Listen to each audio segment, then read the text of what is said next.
ஓ நீங்களா? நான் தான். ஓஹோ, எதுக்காக வந்தேன்னு கேக்குறியா? யாருக்கும் தெரியாம உன் கதையை முடிக்க வந்திருக்கேன். நீங்க இப்படி செய்வீங்கன்னு எனக்கு நல்லாவே தெரியும். தெரியுமா? நீ சம்பாதிச்ச பணத்தை எல்லாம் ஏதோ கோயிலுக்கு எழுதி வைக்க போறியா? உன்னுடைய நகையெல்லாம் பேங்க் லாக்கர்ல வச்சிருக்கிறியா? யாரு கேட்டதெல்லாம் பண்ண? 1000 நதிக்கு படகுக்காரன் உத்தரவா வேணும்? ஓஹோ, இப்ப உனக்கு உத்தரவு வேணுமா? கொடுக்கறேன்.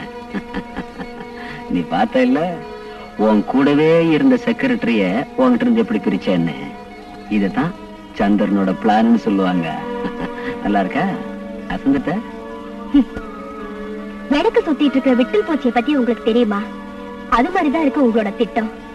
பாவம், அதுக்கு எப்படி தெரியும் தான் சாக போறோன்னு? என்ன கொண்டுட்டு நீங்க வாழ நினைக்கிறது புத்திசாலித்தனம் இல்ல, முட்டாள்தனம். நீ இப்படி பேசியே தப்பிச்சுக்கலாம் நினைக்கிறது உன் முட்டாள்தனம். உன் மரணம் தாண்டி எனக்கு சந்தோஷம். ஏன் சாவுலதான் உங்களுக்கு உண்மையிலேயே சந்தோஷம்னா அந்த சந்தோஷம் தான் எனக்கும் சந்தோஷம். ஆனா நிச்சயமா ஏன் சாவு உங்களுக்கு சந்தோஷம் தராது. ஓஹோ, இவ கலியுக மங்கம்மா கொடுத்துட்டா சாபத்தை.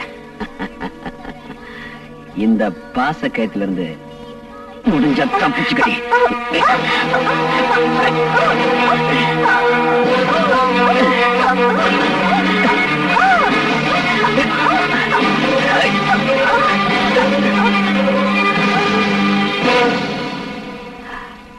சாவத்துக்கு முன்னாடி எவ்வளவு பேசுறாளுங்க.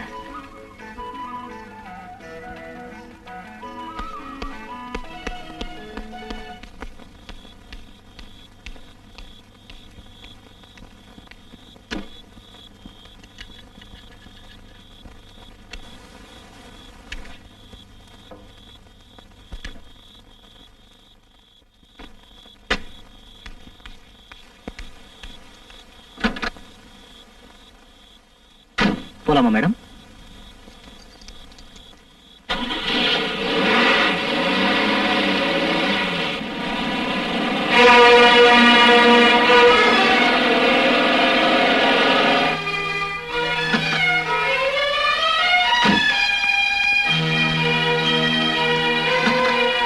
மேடம், மேடம், என்னாச்சு மேடம்? மேடம்,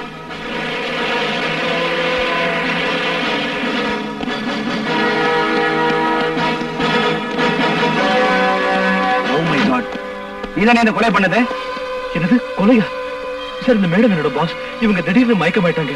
இவங்களை அர்ஜென்ட்டா ஹாஸ்பிட்டல் கூட்டு போனோம் சார். என்ன விடுங்க சார், ப்ளீஸ். சும்மா இரியா. நீ கொலை பண்ணதை கண்ணால பார்த்த ஒருத்தர் எனக்கு போன் பண்ணார். சார், நான் கொலை பண்ணல சார். எனக்கு எதுவுமே தெரியாது. என்ன நம்புங்க சார். Constable, arrest him.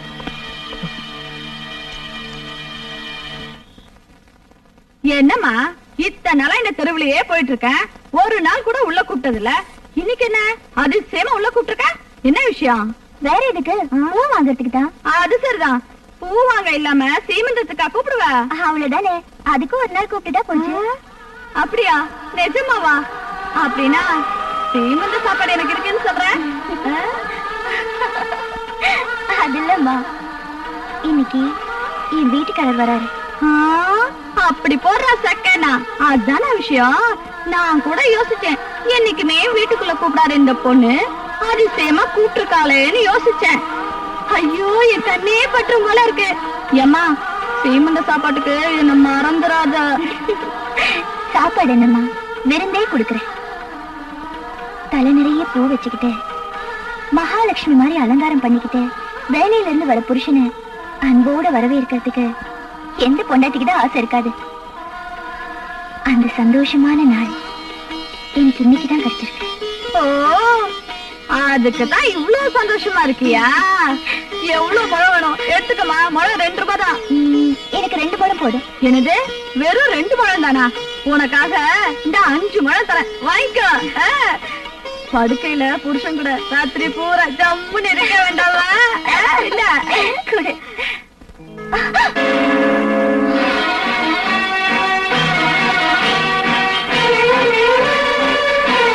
கொலை செய்ததாக கூறப்படும் ராஜசேகர் சொத்திற்கு ஆசைப்பட்டு துர்காவின் மீது காதல் வலை வீசி கல்யாணம் செய்து கொள்ள முயற்சித்திருக்கிறார். அதற்கு துர்கா மறுத்ததினால் கோபத்தில் துர்காவை கொலை செய்தார் என்பதற்கு தகுந்த சாட்சி ஆதாரங்களால் நிரூபிக்கப்பட்டது. அதனால் குற்றவாளி ராஜசேகருக்கு ஐபிசி செக்ஷன் 302 படி மரண தண்டனை விதித்து தீர்ப்பளிக்கின்றேன்.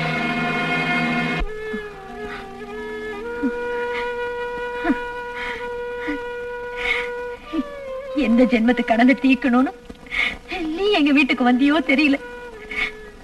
எங்களுக்கெல்லாம் நல்ல வாழ்க்கை கொடுத்துட்டு இந்த சின்ன வயசுல உன் வாழ்க்கையை முடிச்சுக்கிட்டே.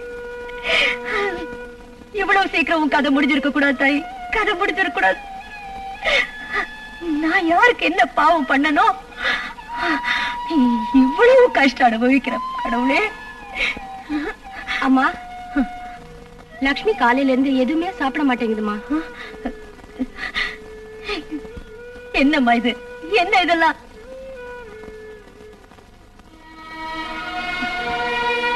லக்ஷ்மி, என்ன லக்ஷ்மி, என்னம்மா இதெல்லாம்? காலையில இருந்து நீ ஒண்ணுமே சாப்பிடலையாமே. துர்கா போன சோகம் உனக்கு மட்டும் தானா, எனக்கு இல்லையா? பெத்த மகளாட்டம் வச்சிருந்த என் வாழ்க்கையில ஒரு மின்னல் வேகத்துல வந்து மறைஞ்சு போயிட்டா. அந்த கவலை எனக்கு எவ்வளவு இருக்கு தெரியுமா? சாப்பிடும் போதெல்லாம் அக்கா என் கையால ஒரு வாய் சாப்பிடுன்னு சொல்லுவா. அது உனக்கே தெரியல. இப்ப யார் இருக்கா? ஒரு வாய் சாப்பிடுன்னு சொல்றதுக்கு யார் இருக்கா? இது பாருமா, உனக்கு யாரு இல்ல, எனக்கும் உன்னை விட்டா வேற யாருமே இல்ல. இத பாரு, அடம் பிடிக்காத. நீ சாப்பிடலன்னா நான் எதுவுமே சாப்பிட மாட்டேன். எனக்கு சாப்பாடு வேணாம், ஒண்ணு வேணாம், நான் போறேன். என்னம்மா சாப்பிடுறியா? எனக்கு புரிஞ்சு போச்சு, நீ ஏன் என்ன கூப்பிட்டேன்னு எனக்கு புரிஞ்சு போச்சு. இது இந்த பழத்தை சாப்பிடுமா, சாப்பிடு. கீழே எல்லாம் பாரு. துர்கா, இது பாரு, நானும் சாப்பிடுறேன். இந்தா இந்தா.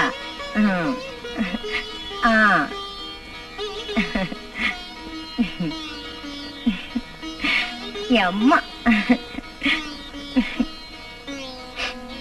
இந்தா இந்தா.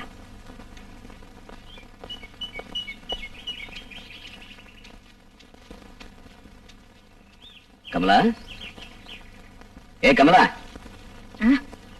என்ன ஒரு மாதிரியா இருக்க? உடம்பு சரியில்லையா? உடம்பு நல்லாதான் இருக்கு, மனசுதான் சரியில்லை. ஓ, துர்காவை பத்தி நினைச்சுக்கிட்டியா? என்ன பண்றது, அவ ஆயுசு அவ்வளவுதான். அவளை பத்தி நினைச்சா எனக்கும் கஷ்டமா தான் இருக்கு. சரி சரி, நீ புடவை மாத்திட்டு வா, வெளியே போலாம். எங்க? ஜாலியா ஒரு ரவுண்ட் அடிச்சுட்டு பேங்க் போய் பணம் எடுத்துட்டு வரலாம். செலவுக்கு செக் புக்ல நீதானே கையெழுத்து போடணும் கமலா. முடியாது, அந்த பணத்துல சல்லி காசு கூட நான் தொட மாட்டேன். அவ சொத்து எல்லாத்தையும் அந்த துர்காதேவி கோயிலுக்கு எழுதி வைக்க போறேன். அப்பதான் ஆத்மாக்கு சாந்தி கிடைக்கும். ஐயோ பைத்தியம், வெளிச்ச வர நேரத்திலையும் கண்ணை மூடிட்டு தான் இருப்பேன்னு அடம் பிடிக்கிறிய. செத்தவளுக்காக கண்ணீர் விட்டது போதண்டி, முதல்ல உயிரோட இருக்கிற புருஷனை கவனி. இங்க பார், நான் சின்ன வயசுல இருந்து தாராளமா செலவு செஞ்சு பழகிட்டேன். இன்னைக்கு நீ செலவுக்கு பணம் கொடுக்கலன்னு வையி, நான் ஏன் ஒரிஜினல் கேரக்டரை காட்டிட வேண்டியதுதான். வேண்டாங்க, வேண்டாம், மறுபடியும் அந்த கெட்ட வழிக்கு போயிடாதீங்க. அப்படியா? நான் அந்த வழிக்கு போக கூடாதுன்னா நீ இந்த வழிக்கு வா. இந்த ஆஸ்தி முழுக்க என் பேருக்கு வரணும். நல்லா யோசனை பண்ணி ஒரு நல்ல முடிவுக்கு வா, புரிஞ்சுதா? அம்மா, நெஞ்சம் இல்லாத வெள்ள நீதான மாணவ. உன் பக்தர்களை சோதிச்சு பார்த்துதான் நீ அவங்களுக்கு பலனை தருவ. ஆனா கண்டிப்பா கைவிட மாட்டேன். என் மானத்தை காப்பாத்தினதும் நீதான், எனக்கு மாங்கல்யத்தை கொடுத்ததும் நீதான். என்னை விட்டு பிரிஞ்சு போன என் கணவரோட மனசை மாத்தி மறுபடியும் என்கிட்ட சேர்க்கிறது உன் பொறுப்பு தாயே.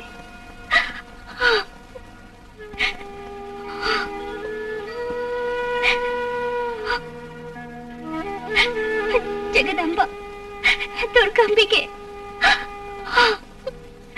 மங்களகரமான என் மாங்கல்யத்துக்கு ஒரு சத்திய சோதனை வந்திருக்குமா. அந்த சோதனையில இருந்து மீட்க வேண்டியது நீதாம்மா. ஏன்னா எனக்கு இந்த மாங்கல்யத்தை கொடுத்ததே நீதானம்மா. அதுக்கு ஆயுள் கொடுக்க வேண்டியது உன் கடமை தாயே.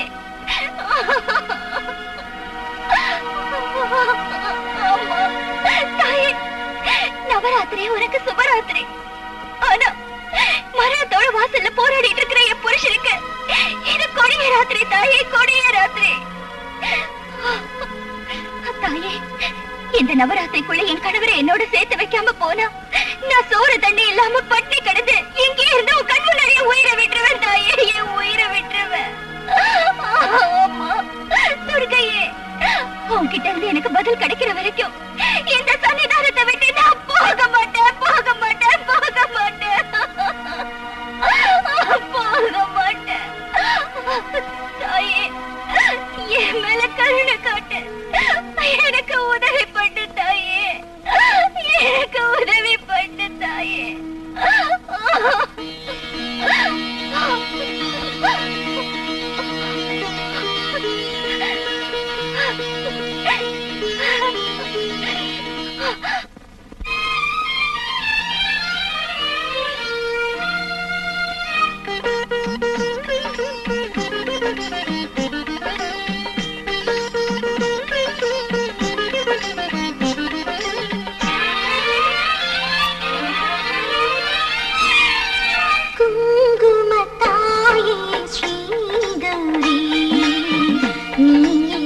பார்வதி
நீ